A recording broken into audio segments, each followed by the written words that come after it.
Ariana Cole pressed her palm against the cool window of her mother's beat-up Honda Civic as the wrought iron gates of West Haven Academy slowly opened ahead, revealing red brick buildings with white columns, manicured lawns, and teenagers stepping out of sleek, expensive cars wearing uniforms that probably cost more than everything Ariana owned. Her stomach twisted into knots.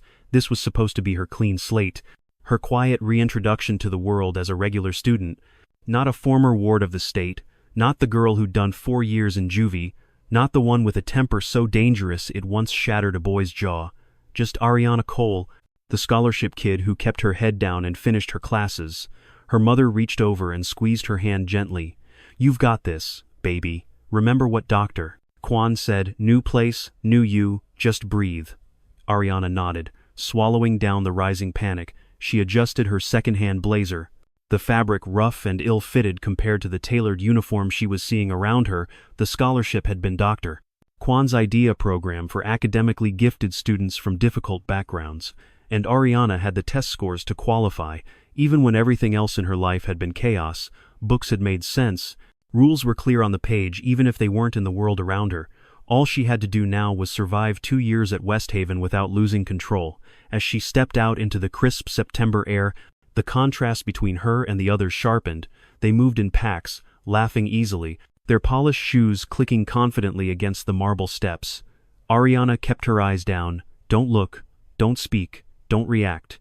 That was how you survived in places like this. Whether it was a group home or a prep school, it was always the same game, different uniforms. She walked past conversations about summer in Santorini and internships at their parents' companies, clutching her backpack tightly like a shield. Inside the main building, things only got worse. Marble floors, towering trophy cases, oil paintings of dead alumni staring down with judgmental eyes. Her sneakers squeaked as she found her locker. Taking a deep breath, she began to arrange her books with mechanical precision. When the locker slammed shut inches from her hand, she didn't flinch, not visibly, but her pulse spiked. Behind her stood 3 boys' own, clearly the leader, tall, perfectly styled hair, arrogant smile, a Rolex glinting under his cuff. "Grayson Whitmore," he said like it was supposed to mean something to her. "My family built this place." Ariana didn't look at him. "Just trying to get to class," she murmured, trying to step around him. His arm shot out, blocking her. "That's not how this works," he sneered. "New students need orientation and scholarship cases like you. They get the deluxe package." His 2 friends, Liam Zhao, son of a real estate magnate, and Noah Delacroix, whose lineage at West Haven went back 5 generations, snickered behind him. Ariana kept her face blank, fists curling inside her blazer pockets. Grayson leaned in, his cologne overwhelming. "This is West Haven, not some public school garbage heap, sweetheart. Maybe wash the breakfast off your collar before trying to blend in."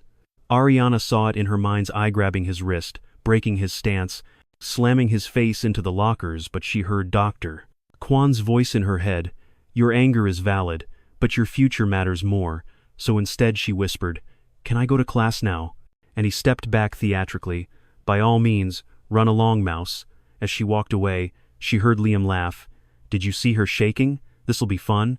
And Grayson replied, "Give it a week. She'll leave like the last 2. Ariana didn't look back, didn't respond, but her fingers were trembling by the time she reached her first class, advanced literature, her sanctuary. She took the farthest seat in the back. Miss Pendleton, the teacher, introduced her to the class with kind eyes. But Ariana didn't care about kind eyes anymore. She just wanted to blend in, to survive. But then the note slid onto her desk. Crisp, folded, cruel. "Scholarship rats don't belong here. Watch your back." Gee, she crumpled it and shoved it into her pocket. No reaction, that was the rule.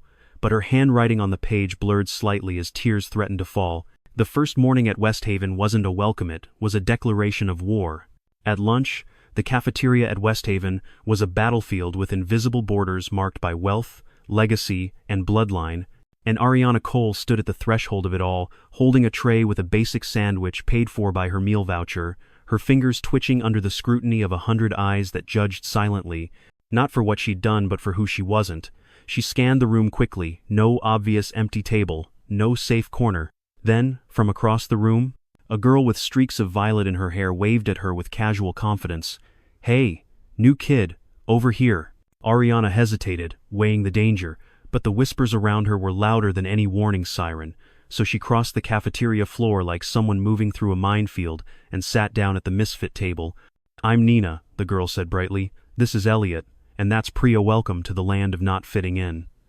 Elliot barely glanced up from his comic book, his thick glasses sliding down his nose, and Priya gave a brief nod while absent-mindedly dabbing paint off her sleeve.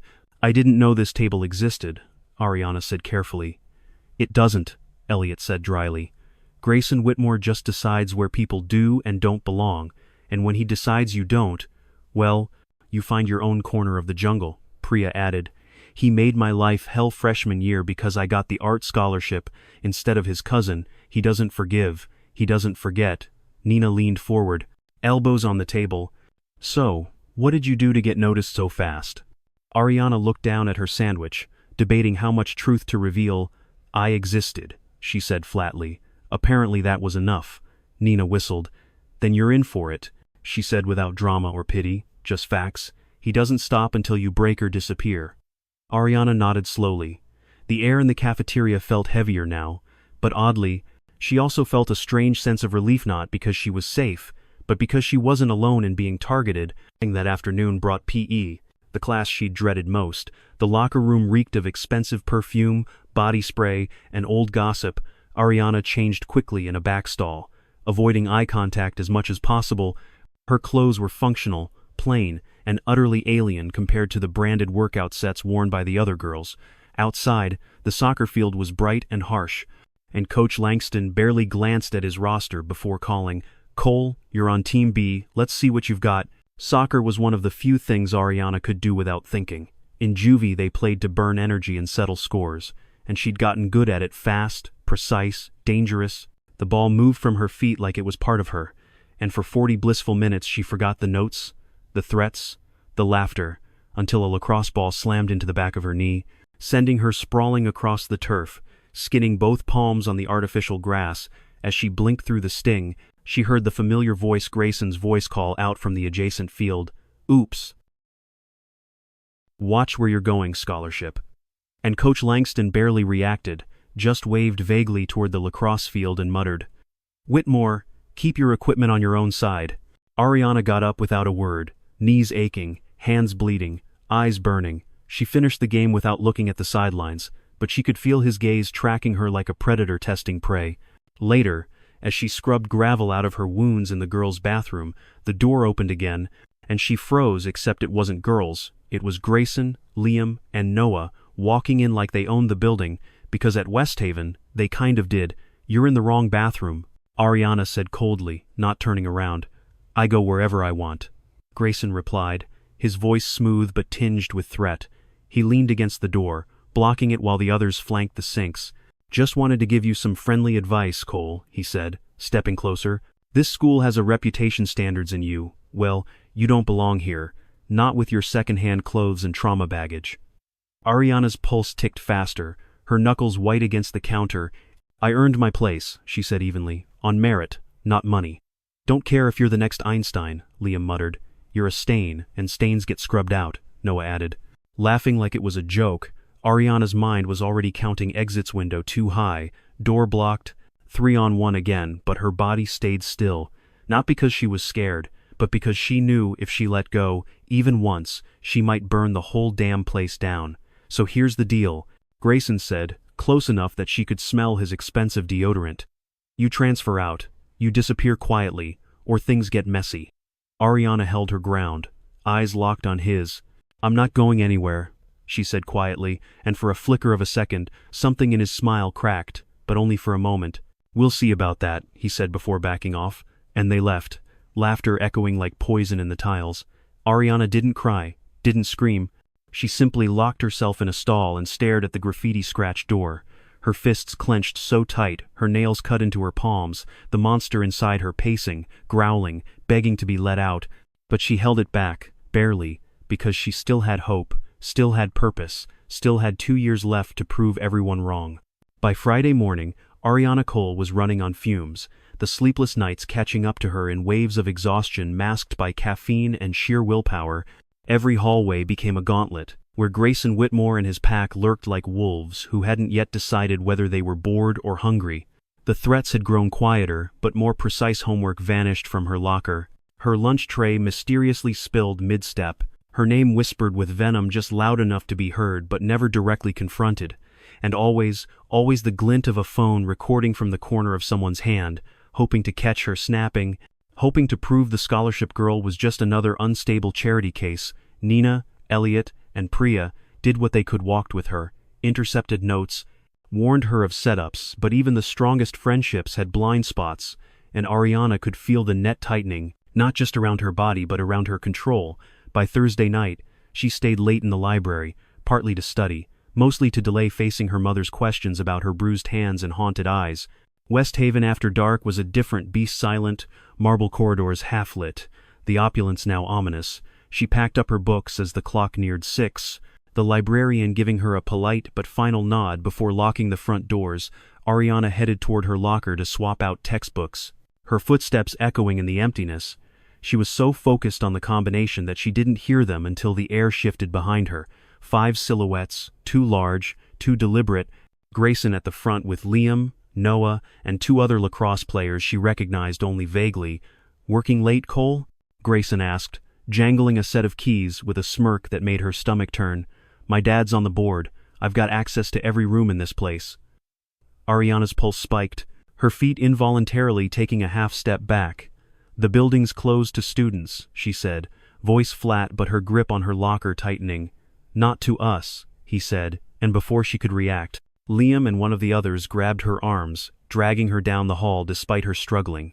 The move was practiced, rehearsed even, and Ariana's brain screamed through every alarm she'd learned in the system: trapped, outnumbered, cornered, don't fight or you lose everything. They shoved her into an empty classroom, lights off except for the blood-red glow of the exit sign, and the door clicked locked behind them. 5 boys between her and escape. Grayson's voice came out low and deliberate. "I've been patient with you, Ariana, but you clearly didn't take the hint, so now we're going to help you make the right decision." She backed toward the windows, calculating distance and angle, and which of them would charge first. "Transfer out tonight. Tell your mom you can't handle it. Tell her anything you want, but don't come back." "And if I don't?" she asked, knowing the answer but needing to hear it aloud. "Then we make sure you regret it," Noah said smoothly. "Maybe you fall down some stairs, maybe we plant something in your locker, or maybe we just—" Grayson trailed off, stepping closer until his face was inches from hers. "Hurt you until you beg us to stop." That was the trigger. Not the threat itself, but the exact tone, the same one used by the boys who once thought she was an easy target in a group home when she was 14. The tone of someone who believed the rules didn't apply to them. The click inside her mind was quiet but irreversible, and Ariana whispered, not to them but to herself, "I really tried." She let her bag slide from her shoulder and shifted her stance, feet grounding, weight forward, years of instinct replacing thought. "You're right, Grayson," she said with deadly calm. "Trying isn't enough." And then she moved lightning fast, a trained response wrapped in teenage fury. Her elbow crashed into Liam's solar plexus before he even blinked, and as he doubled over, she pivoted and drove her knee into Noah's thigh, toppling him into a desk. Chaos exploded in the room. Grayson shouted, but his voice wavered with panic. One of the lacrosse boys lunged, and she grabbed a desk by its side, swinging it into his ribs like a battering ram. The scream that followed was sharp and honest, pure pain.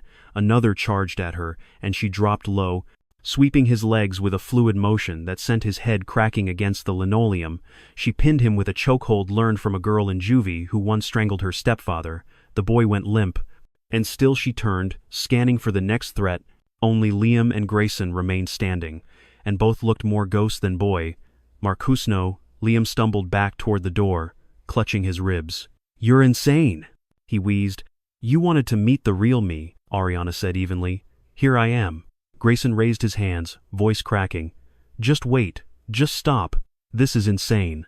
"No," she said, walking toward him as he backed into the whiteboard. "What's insane is thinking you could break me and walk away untouched." When he moved to dodge left, she was already there, her fist connecting with his nose, the crunch unmistakable, the blood immediate, and he shrieked, "My face! You broke my nose!" She stood over him as he sank to his knees, clutching his designer shirt now soaked in red. "That's just the beginning," she whispered. but then the door burst. Open security, janitor, flashlights, orders screamed. Silence followed. Ariana stood alone in the wreckage of a classroom turned war zone, knuckles bloody, chest heaving, and for the first time in days, her hands were steady. They cuffed her. Of course they did. Protocol. And she didn't protest as they marched her to the principal's office, but inside her, something had finally settled. The mask had fallen, the beast unchained, and Ariana Cole didn't feel scared, she felt free. 20 minutes later, Ariana Cole sat in the principal's office with her hands cuffed behind her back, wrists red and raw, the room thick with tension and the faint copper tang of blood still clinging to her skin. Across from her sat Principal Edmonds, stiff in his leather chair, flanked by 2 uniformed officers and a man in a $1,000 suit, who couldn't stop glaring at her like she was a stain on his family crest. That man was Richard Whitmore, father of Grayson, and everything about him, from his tailored cuffs to the smug flick of his pen, screamed power, entitlement, and unchecked arrogance. Ariana didn't flinch when he slammed his palm on the desk. She assaulted my son and 4 other students. She's clearly violent, unstable, exactly the kind of liability that scholarship program brings into this school. Mr. Whitmore, Principal Edmonds began cautiously, we are still gathering the facts. There are no facts to gather, Richard barked. My son is in the nurse's office with a broken nose, his friends are bruised and concussed, and she's sitting here like it's a game. She attacked them. Ariana met his gaze calmly, her voice low and steady. They locked me in a classroom and threatened to hurt me unless I left the school. I defended myself. Lies, Richard snapped. My son says you ambushed them, that you've been hostile for days, making threats, acting out. There's video, a voice said from the doorway, cool and composed, and all heads turned as Nina stepped inside, followed closely by Elliot and Priya. Nina raised her phone and hit play. Grayson's voice filled the room, crystal clear through the speaker. Maybe we just hurt you until you beg us to let you leave. Silence fell like a bomb. Principal Edmonds' expression froze, the police officers shifted uncomfortably, and Richard Whitmore's face went from red to pale in seconds. Turn that off, he said quietly. But Nina let the video run, showing Ariana being dragged down the hallway, shoved into the room, and finally, when cornered, unleashing hell. That's edited, Richard tried. But even he didn't believe it. One of the officers turned to Ariana. Miss Cole, we'll need you to come to the station to give a formal statement, but based on what we just saw, this appears to be a clear case of self-defense. Principal Edmonds sighed deeply, removing his glasses. Miss Cole, the violence was extreme. But given the circumstances, extreme was what I needed to survive. Ariana cut in, her voice quiet but fierce. I've been in 13 foster homes, 2 group facilities, and juvenile detention after 3 boys tried to pin me down in a hallway. I learned real fast that when you're outnumbered, you don't wait for someone to help you, you make sure you walk out of the room. The door opened again and a woman in hospital scrubs entered. Ariana's mother Elena Cole stood frozen for a heartbeat, taking in the scene, the cuffs, the blood, the bruises. What did she do? Elena asked, her voice trembling not with fear but with rage held barely in check. She defended herself, Nina said, stepping aside so Elena could see Ariana clearly. Principal Edmonds gave a halting summary, interrupted frequently by Richard Whitmore's sputtering denials, and when Nina replayed the video, Elena didn't blink, didn't cry, just listened, and when it was over, she crossed the room slowly, knelt in front of her daughter, and whispered, You promised you'd try. I did try, Ariana whispered back, tears slipping down her cheek. I tried every single day, but they wouldn't stop, and I wasn't going to let them break me. Elena stood and turned to face the room, her voice now sharp enough to cut steel. Uncuff my daughter. Ma'am, one of the officers began. She was trapped in a locked room with 5 boys twice her size and defended herself. You leave those cuffs on 1 second longer and I swear I will file a lawsuit before sunrise. The officer hesitated, looked at his partner, then finally removed the cuffs. Ariana flexed her wrists, the relief as much emotional as physical. Your daughter is a menace. Richard seethed. She belongs in a facility, not a school. Elena turned on him, fury flaring behind tired eyes.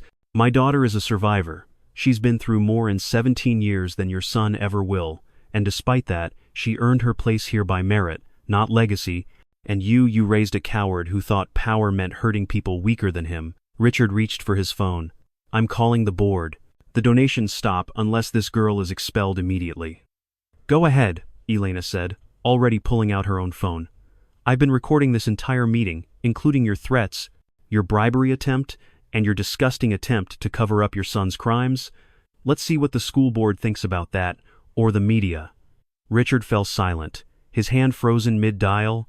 Principal Edmonds cleared his throat. Mr. Whitmore, perhaps we should consider a resolution.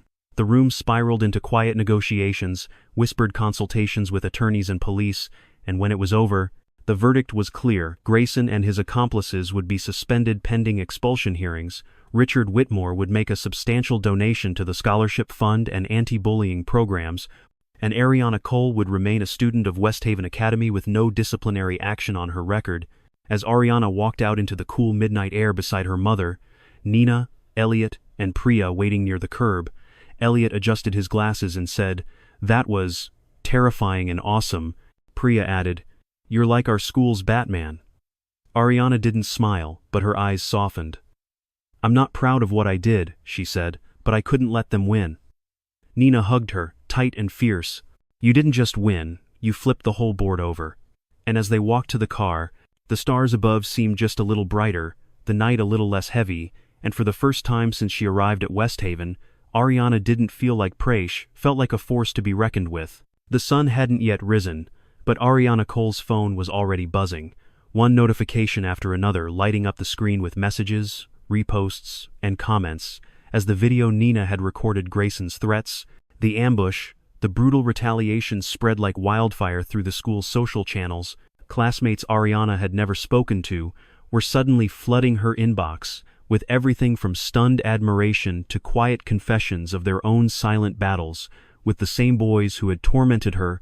She scrolled through one message after another, fingers trembling not from fear this time, but from the overwhelming tide of unexpected solidarity. "Thank you for standing up to him," one read. "He made my life hell for 2 years," said another. "You're my hero.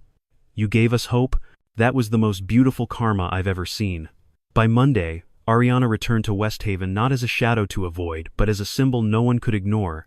Students who had never looked twice at her now nodded respectfully in the hallway. Some even clapped when she walked into the cafeteria, and though the attention made her skin prickle with discomfort, she noticed something deeper: the way other scholarship kids walked taller, how younger students whispered with awe instead of pity, how silence no longer ruled the halls when Grayson's name was spoken.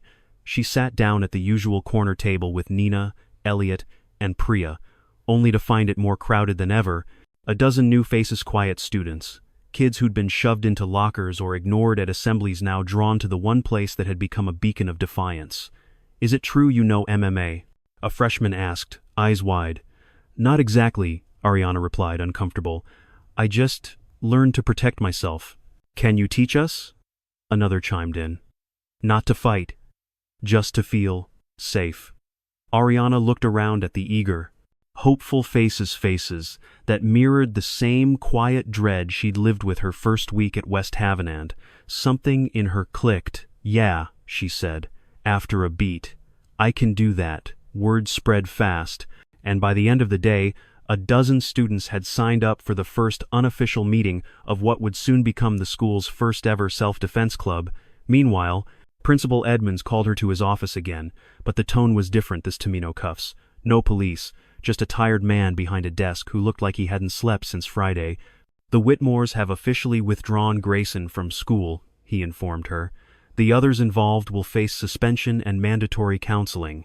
Ariana said nothing, unsure how to respond to the dismantling of a dynasty. "Mr. Whitmore has also agreed to fund a new anti-bullying initiative and significantly increase his support for the scholarship program. Part of the settlement, you could say." Edmonds leaned forward, folding his hands. "But this doesn't fix what happened to you, and for that, Ariana, I owe you an apology. We failed to protect you." She studied him for a long moment, then nodded once, accepting the words but not letting them soften her edge. "We're forming a student safety committee," he continued, sliding a proposal across the desk. "I want you on it. Help us make sure no one else has to go through what you did."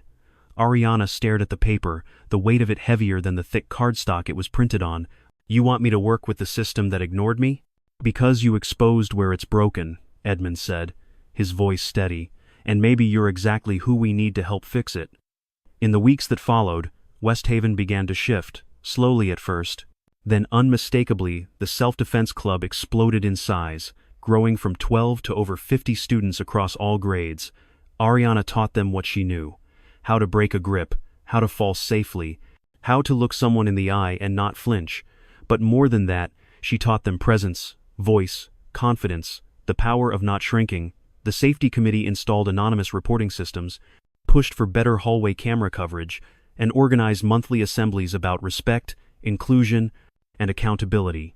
Bullying incidents dropped by 60% within a month, and students who had once hidden behind lockers or reputations now stood beside each other, united not by fear, but by the refusal to tolerate it anymore.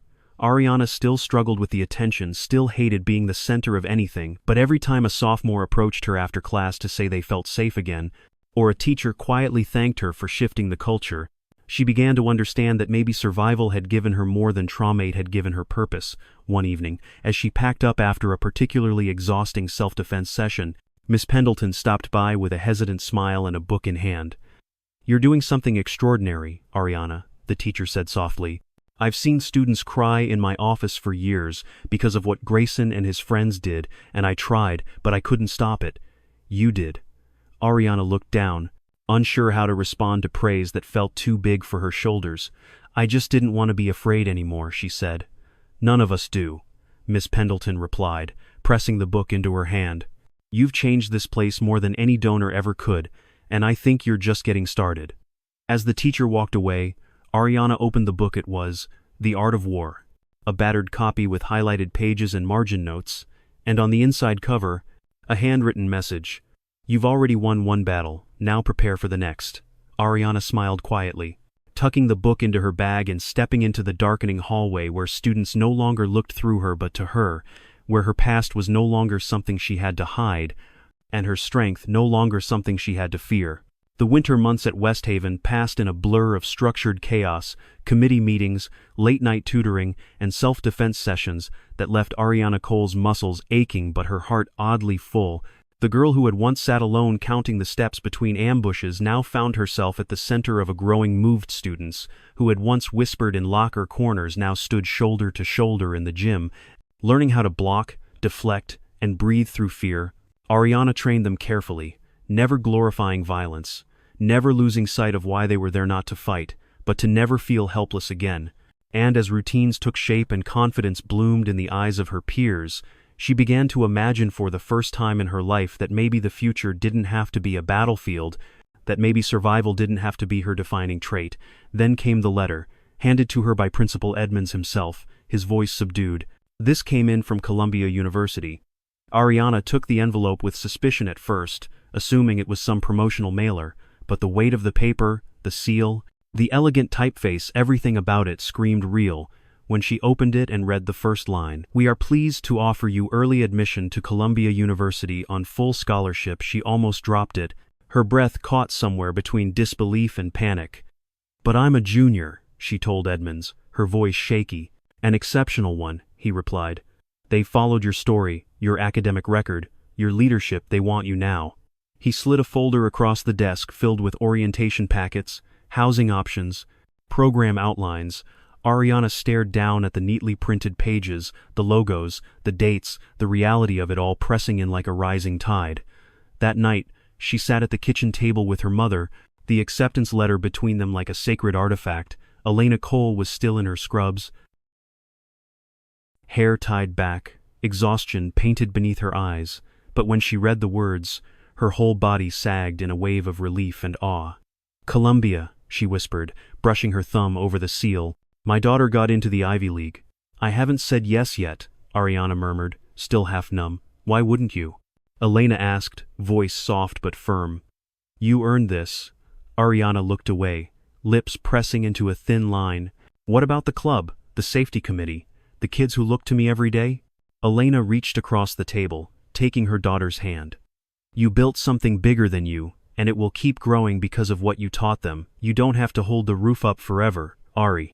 The truth of those words settled in slowly over the next few days, like snow gathering on a windowsill, steady and quiet, and with it came a new kind of resolve, not just to leave, but to leave something behind that would endure. When she gathered the self-defense club that Friday afternoon and told them about her early graduation, the room went silent, then burst into a tangle of emotions: shock, sadness, pride, and worry. "Who's going to protect us now?" a sophomore asked. Eyes wide with uncertainty, Ariana smiled, not gently, but with the fierce honesty that had always defined her. "You're going to protect each other. That's what I've been teaching you since day one." She promised to train senior leaders, document the routines, establish structures that could function without her presence. Nina raised her hand dramatically.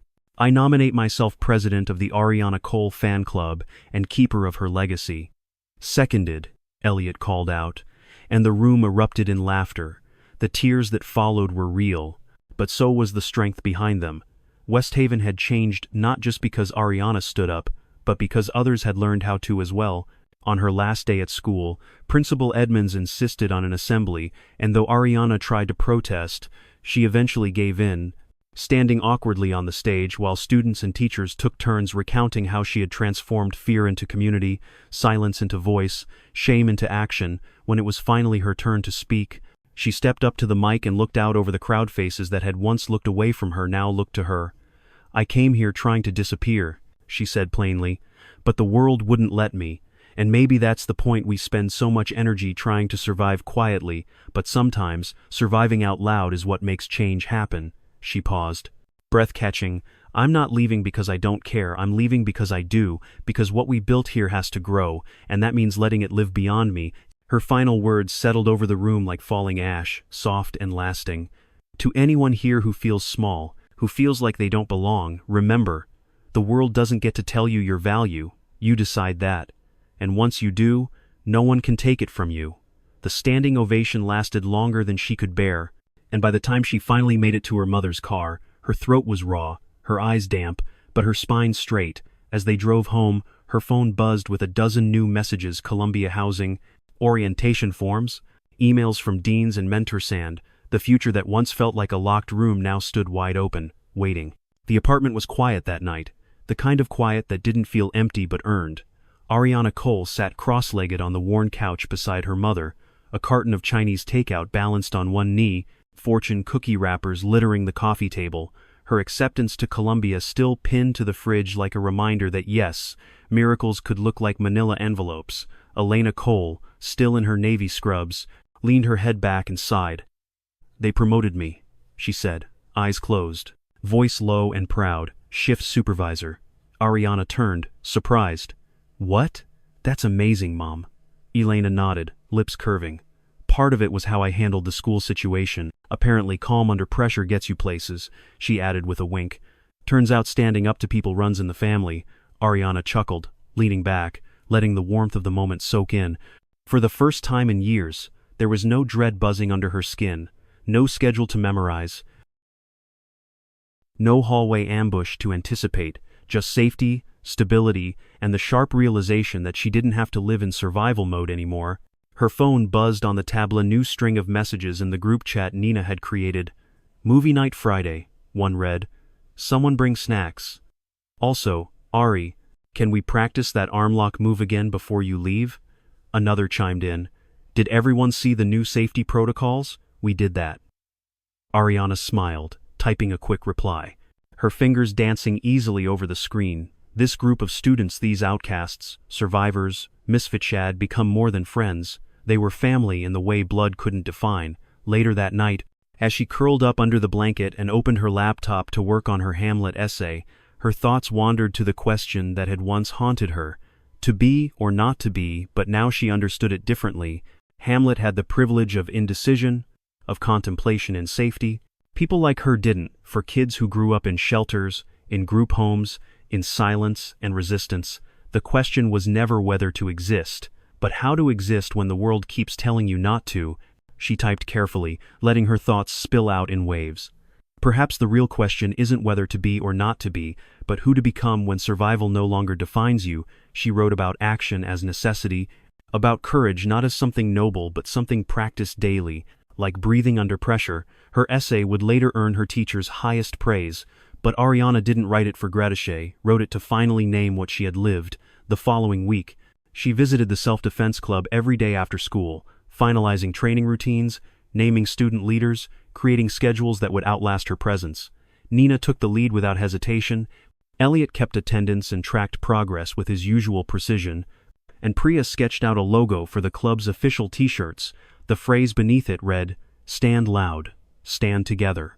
And it made Ariana tear up more than she expected.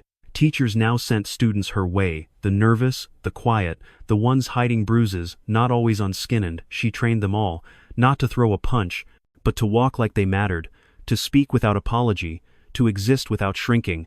One afternoon, she found herself alone in the gym after practice, watching the mats being rolled up, her shadow stretching long across the floor. Miss Pendleton approached quietly, holding a manila folder. "College essay recommendations," she said, handing it over. "They asked for 3. You've got 20.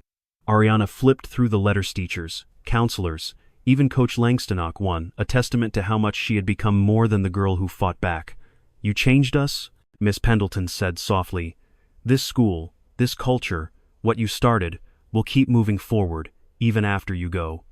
Ariana nodded, throat tight, because she was beginning to believe it too. That impact didn't fade just because you stepped aside, and maybe it wasn't about being remembered, but about opening space for others to rise. As she left the gym that night, her bag over her shoulder, phone buzzing with last-minute group chat jokes, Ariana Cole felt something she never expected to find at West Haven: not just acceptance, but belonging, and not just belonging, but legacy. Winter melted into spring, and with it came the rush of final tests, senior goodbyes, and the subtle but unmistakable shift in West Haven Academy's atmosphere. Ariana Cole walked through the marble halls no longer as a ghost but as someone students nodded to, smiled at, even followed with admiration, disguised as curiosity. She'd never craved attention, and even now it made her skin prickle, but she'd grown into her presence the way one grows into armor, not for show, but for survival. And now, protection. The Self-Defense Club had become an official school organization, complete with funding, dedicated space, and a faculty advisor who let them hang heavy bags in the back of the gym. Students came not just to learn throws and stances, but to unlearn fear, one step at a time. The safety committee, once a paper proposal, had bloomed into a real system: anonymous reporting boxes on every floor, weekly meetings with administrators, and a zero-tolerance policy for targeted harassment. But more than policies, it was the culture that had changed. Walls once lined with silent observers, now held voices, loud and deliberate, and Ariana, even as she packed her things in preparation for Columbia, couldn't help but feel the weight of what they had built. At lunch, she sat at a table that used to fit 4 and now barely fit 12. The original misfits, Nina, Elliot, Priyana, surrounded by a rotating circle of allies. Kids who once sat alone now laughed openly, asked questions, pushed back. "I heard someone tried to corner that sophomore again," Nina said, peeling the wrapper off her juice box. "He stood up and told them to back off, in front of everyone." Elliot grinned. "And nobody filmed it because nobody had to." Ariana listened, watching them quietly, knowing the system was working, not perfectly, not always, but enough to give people room to breathe, to be.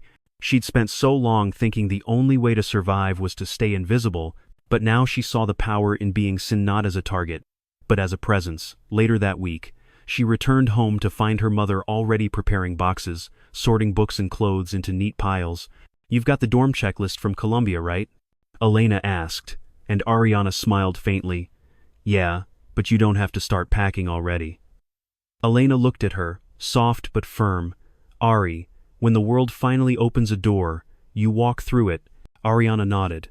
Tracing the corner of the scholarship packet again, it still didn't feel real, this Ivy League future, this new life where she wasn't the girl from group homes or courtrooms, but a scholar, a leader, a survivor with something to offer beyond her fists. That weekend, she sat down with the safety committee and handed over a binder, thick, annotated, and structured. "Everything I've learned, everything we've done, it's in here," she told them. "I want this to continue long after I'm gone." "You're not gone," Priya said, arms crossed. "You're just on loan to the Ivy League." Everyone laughed, but the sentiment stuck. Ariana wasn't abandoning West Haven, she was expanding its reach, setting an example that would ripple far beyond the school's gates. One afternoon, as she walked through the quad, a freshman she barely knew caught up with her, breathless. "Hey, I just wanted to say thank you." Ariana raised an eyebrow. "For what?" "For making me feel like I belong here," the girl said simply, and Ariana had to look away, her voice tight. "That's all I ever wanted for all of us." As the end of the year drew closer, the school buzzed with the usual pre-summer energy, but this time, it carried something different: hope, resilience, momentum, the kind that didn't fade when classes ended. One morning, Ariana walked into the front office and saw a flyer pinned to the bulletin board. Applications now open for the Ariana Cole Student Advocacy Grant, funded by Richard Whitmore's silent donation, but managed entirely by students. It offered resources for at-risk kids' school supplies, therapy sessions, and peer support. She stared at it for a long moment, not for the recognition, but for the quiet proof that the system had bent, however slightly, because she'd stood tall when it mattered. As she left the office, a thought surfaced, clear and grounding. She hadn't just survived West Haven, she had rewritten its rules, and as Columbia drew closer with every passing day, Ariana knew that if she could change one institution, she could challenge others too, not with rage, but with resolve, not by burning everything down, but by lighting the way. The final weeks at West Haven moved like pages torn by wind, fast, uneven, filled with moments that Ariana Cole tried to memorize without clinging too tightly. She had never expected to feel anything like nostalgia for this place. Not after how it began, not after the fear and bruises and warnings whispered through clenched teeth, but something had shifted, not just in the school, but in her. It wasn't comfort exactly, but peace.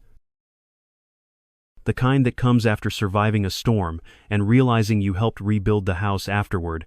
The self-defense club had become more than a training space, it was a community, a small, breathing movement, and Ariana spent her last afternoons fine-tuning drills, training Nina and Priya to lead independently, organizing routines into clear, teachable modules that would outlive her presence.